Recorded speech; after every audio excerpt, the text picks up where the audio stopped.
So, does God exist? Let's ask Alvin Plantinga. Alvin Plantinga taught at Notre Dame for many years.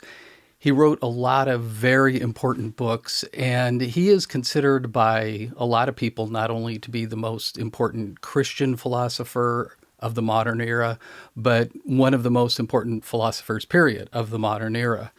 And when we ask Plantinga about this question of does God exist, he's not going to answer it directly. He's going to sort of look at the question itself and ask this question, well, what about belief in God in principle?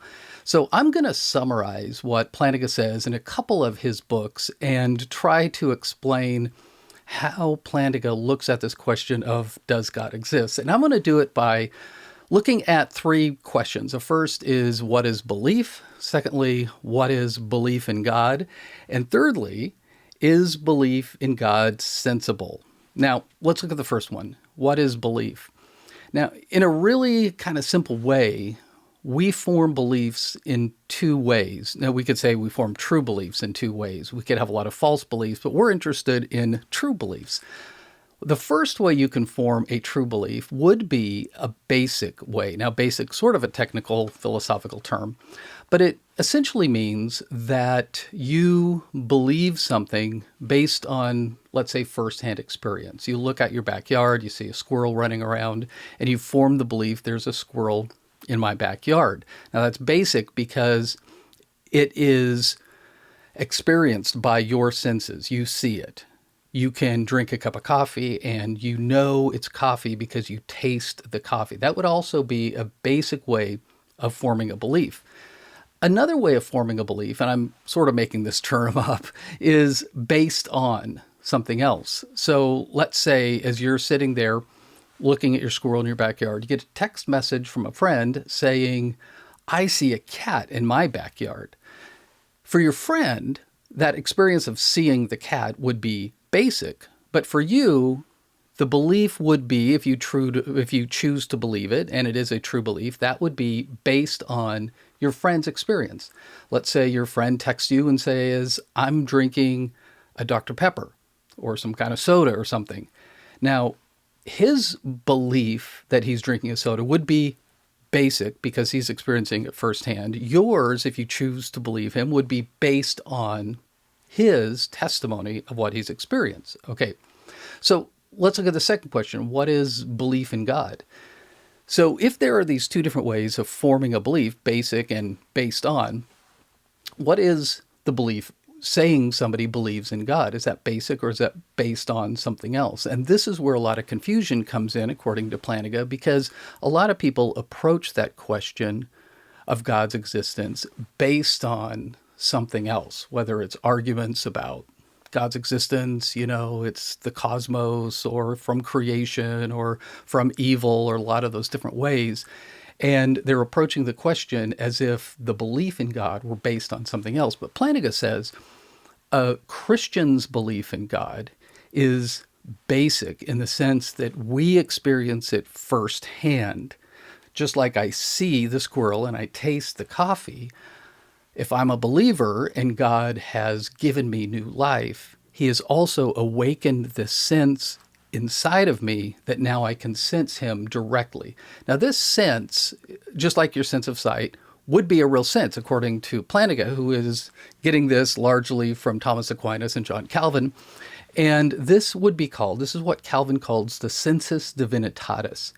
The sensus divinitatis is just kind of what it sounds like. It's the sense of God, just like sight is a sense of light and hearing is the sense of sound. The sensus divinitatis is the sense of God. Which brings us to the third question. Is belief in God sensible? Now, I'm using sensible in a couple different ways. First of all, is it sensible in the idea that you can sense it? Well, according to Plantinga, yes. Okay. Now, is it sensible in the idea of is it logical? And this is where he does something a little interesting because he's not this idea that the sense of God is directly experienced by a believer, that it is a basic belief, to those who have the sensus divinitatis is not going to be basic for somebody who doesn't have the sensus divinitatis. So it's just like if you are deaf, but you live with people who have sound. Now, if you cannot form beliefs of sound in a basic way, but you could believe about certain sounds in a based-on way. If somebody tells you there's a difference between the Beatles and Tchaikovsky, well, you may not be able to experience that directly through your hearing, but you could believe that based on something else. And also it would be reasonable, even though you didn't have a firsthand experience of sound, it would be reasonable if you trust a hearing person that there is such a thing as sound.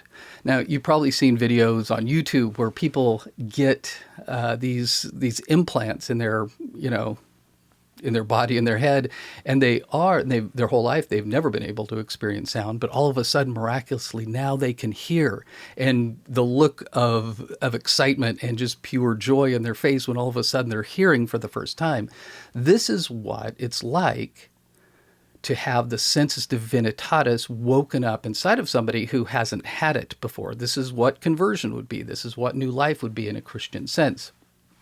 And so what Plantinga's doing is he's not giving a direct deductive proof of God's existence, but he's really coming to a non-believer and saying, almost like, let's do a thought experiment, okay? Let's say that that you didn't have sight, but there was someone around you who told you that there was a difference between red and green and light and dark and all these kind of things.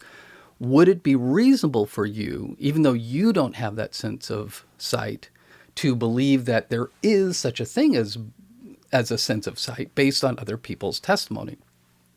They say yes. Plantinga would say, well, then let's just imagine what it might be like then if there were this sensus divinitatis that some people experience and some people don't, and you have no direct experience of it. You can't really form a belief based on something else, but you could acknowledge that there is a possibility that maybe this does exist out there, and that maybe people who do talk about the existence of God in a basic way just have a sense, like they have the sense of sight, they have the sense of sound. Now they have another sense added on top of that, which you don't have maybe. So here's the summary. Plantinga is proposing that maybe the sensus divinitatis is as real as the sense of sight or touch. And if it is as real as a sense of sight or touch, and in that case, maybe a non-believer could acknowledge that God reveals himself through this sensus divinitatis. And if you don't have the sensus divinitatis, you cannot experience this revelation of God, just like somebody without sight cannot experience the revelation of red and green and blue and light and dark. So that's how Plantinga is going to answer this question, does God exist?